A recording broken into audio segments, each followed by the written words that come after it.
Halo, Assalamualaikum kaum muslimin dan muslimat yang berbahagia. Kepada rekan-rekan semua, Shalom.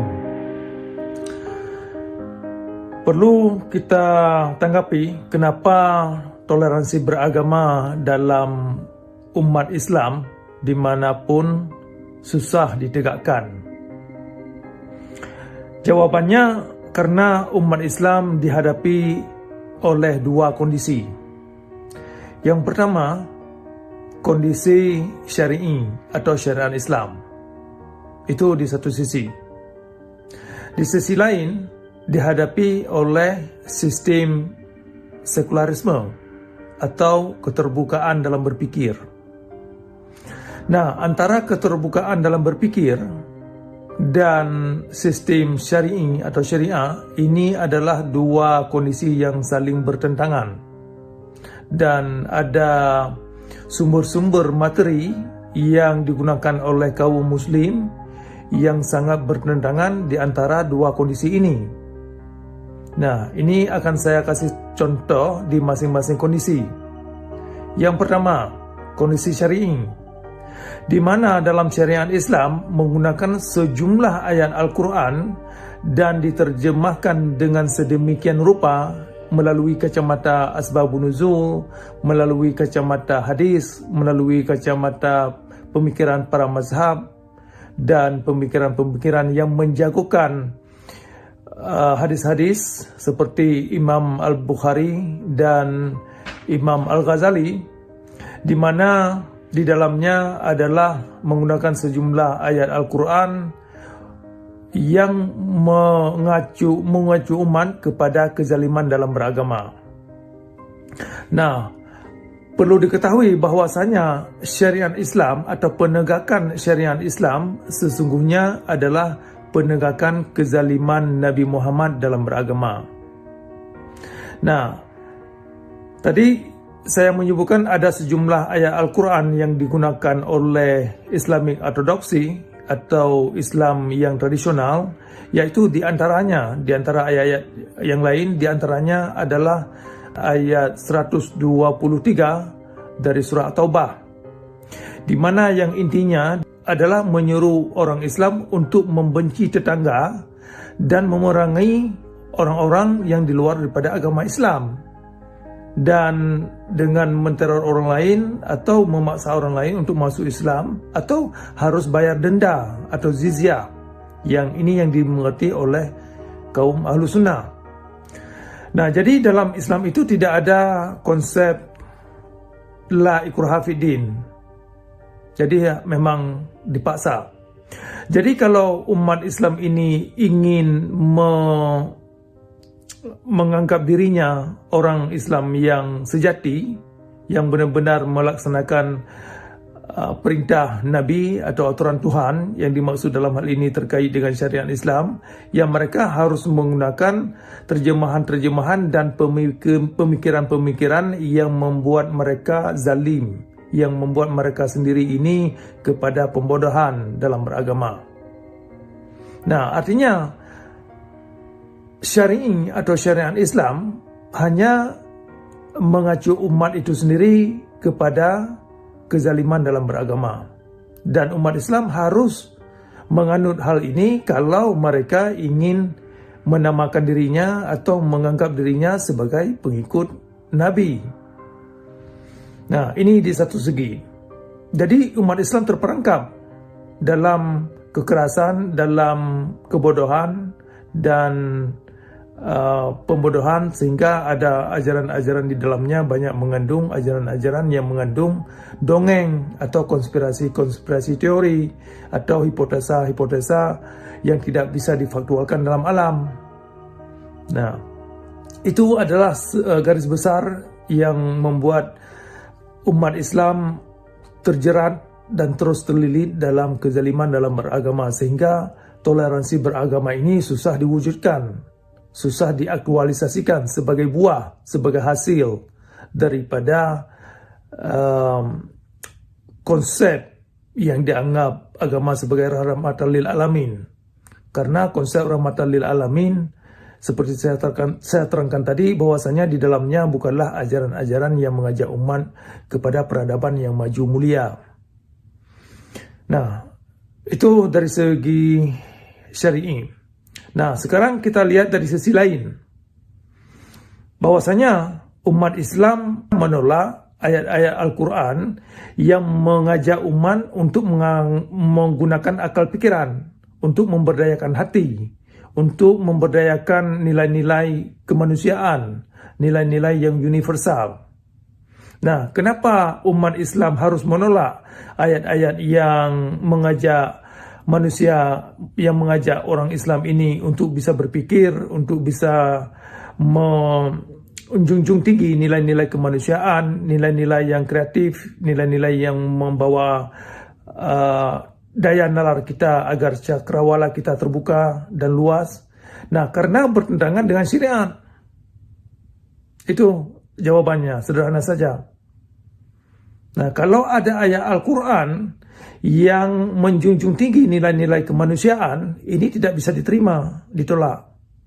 Makanya ayat 256 dari surah Al-Baqarah tentang la ikraha fiddin, atau yang dimaknakan tidak ada paksaan dalam beragama.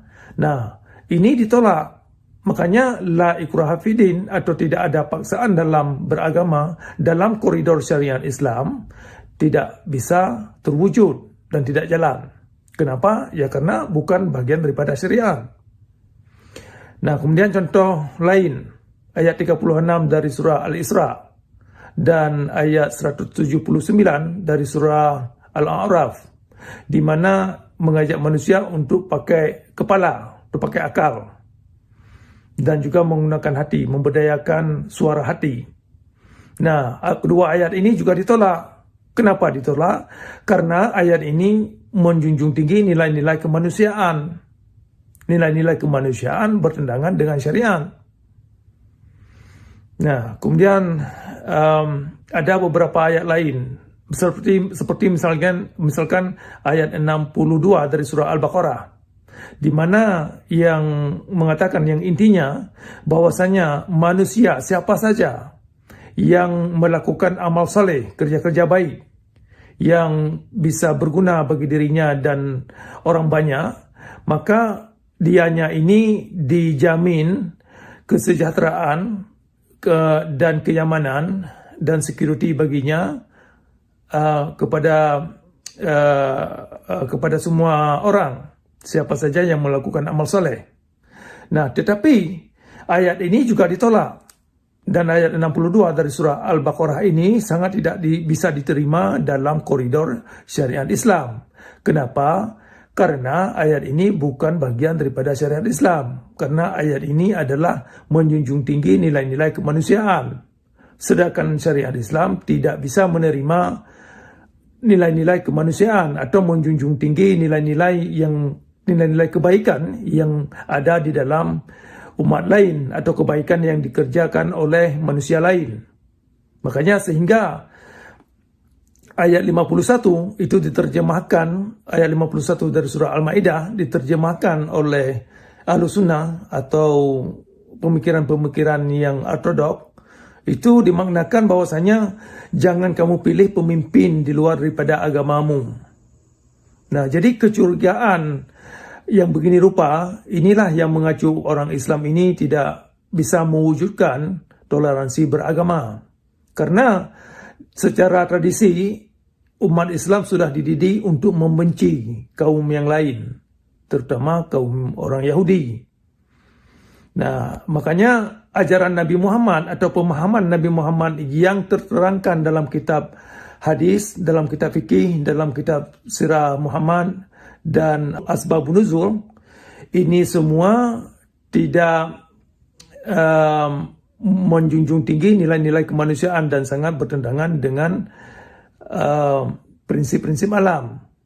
Sehingga pemikiran yang dituangkan oleh kitab hadis atas nama Nabi Muhammad tidak bisa dijadikan pedoman sebagai petunjuk untuk bisa diwujudkan aswatun hasanah.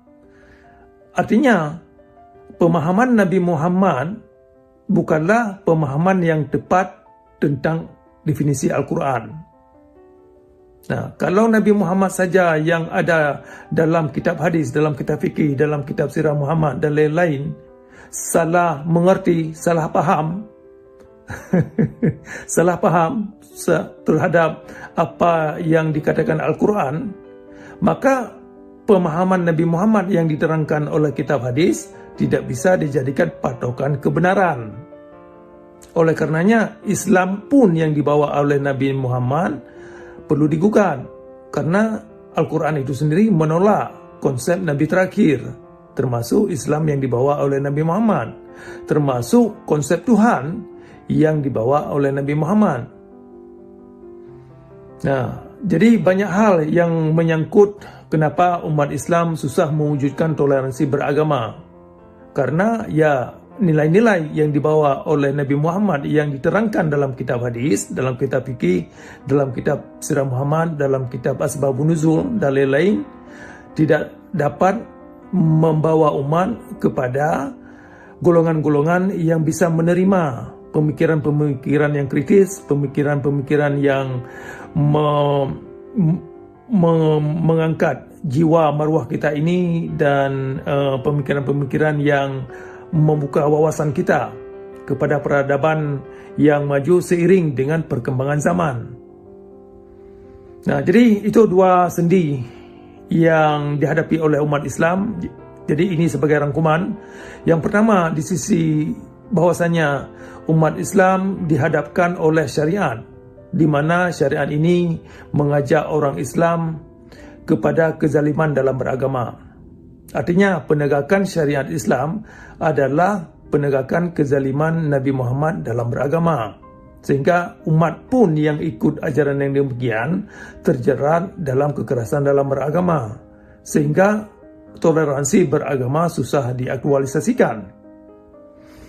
Kemudian di sisi lain, ada sejumlah ayat Al-Quran yang baik dan perlu diamalkan, seperti ayat 256, perkara la ikraha fiddin, tidak ada paksaan dalam beragama, yang tertera dalam surah Al-Baqarah. Ini ditolak. Kenapa ditolak? Karena bukan bagian daripada syariat. Nah, dan kemudian ayat-ayat yang lain yang bagus seperti ayat 36 dari surah Al-Isra, ini juga ditolak, di mana yang intinya agar manusia ini menggunakan akal pikiran. Nah, ini ditolak. Karena kenapa? Karena menggunakan akal pikiran ini adalah dianggap melenceng daripada syariat. Nah, jadi itu ringkasnya, dan ini bisa kita jabarkan lagi persoalan ini kali ke depan. Sendi-sendi yang membuat umat Islam susah dan sangat sukar mengaktualisasikan konsep rahmatan lil alamin atau konsep-konsep yang mengandung toleransi dalam beragama.